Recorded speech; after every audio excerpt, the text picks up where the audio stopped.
جو بڑا مسئلہ ہے ہمارے معاشرے کا، جو ہماری سوسائٹی کا ایک مسئلہ بنتا جا رہا ہے، جس پہ ہر مسلمان کو سنجیدہ ہونا پڑے گا. اگر سنجیدہ نہیں ہوں گے تو ہماری آنے والی نسلوں کے پاس شاید یہ نعمتیں اسلام کی نہیں رہیں گی. یہ جو دین ہے نا، علماء نے لکھا ہے علم دین یہ سفر کرتا ہے.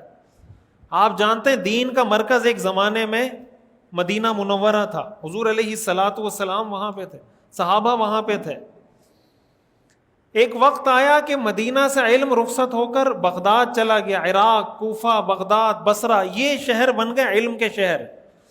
امام ابو حنیفہ رحمۃ اللہ علیہ عراق کے رہنے والے ہیں، کوفہ کے رہنے والے ہیں، جن کے ہم سب مقلد ہیں. حضور علیہ الصلاۃ والسلام نے فرمایا تھا کہ اگر یہ علم دین سریا کے پاس بھی ہوتا تو فارس کے لوگ سریا سے بھی یہ علم لے کر آ جاتے.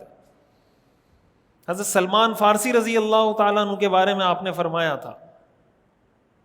پھر ایک وقت آیا کہ یہ علم جو سینٹرل ایشیائی ممالک ہیں، عراق، بغداد سے یہ علم سفر کرتا کرتا یہ جو آذربائیجان، ترکمانستان، یہ جتنے اس طرح کے ملک ہیں یہ یہاں پر آ گیا.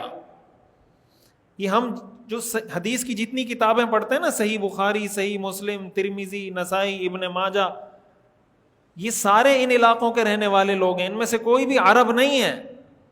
امام بخاری بھی فارسی تھے، انہی علاقوں کے آذربائیجان اور ان علاقوں کے رہنے والے تھے. امام مسلم بھی نیشاپوری تھے. امام ترمذی، ترمذ تو ان علاقوں کا نام ہے، ترمذ ان کی طرف نسبت کرتے ہوئے ترمذی ہیں. ابن ماجہ، نسائی، یہ سارے کہاں کے رہنے والے ہیں؟ یہ صحیح بخاری ہم جن کی پڑھتے ہیں یہ عرب نہیں تھے.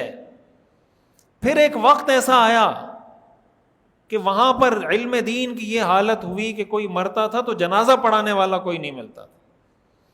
وہ ممالک جہاں پہ حدیث کی ساری کتابیں لکھی گئیں، بخاری، مسلم، یہ ہمارے ہاں آج تک پڑھائی جاتی ہیں، قیامت تک پڑھائی جاتی رہیں گی. حدیث کی یہ کتابیں، مسلمانوں کا سارا علمی سرمایہ ان کتابوں میں جو ان محدثین نے جمع کیا ہے.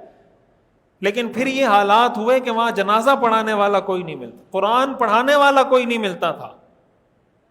نسلیں دین سے پھر گئیں، دین بیگانہ ہو گیا ان کے لیے. اللہ تعالیٰ نے یہ نعمت ہمیں عطا کی. ہندوستان، پاکستان، بنگلہ دیش، اس خطے کو اللہ تعالیٰ نے علم دین کی نعمت سے سرفراز کیا. یہاں کتنی دین کی بہاریں ہیں.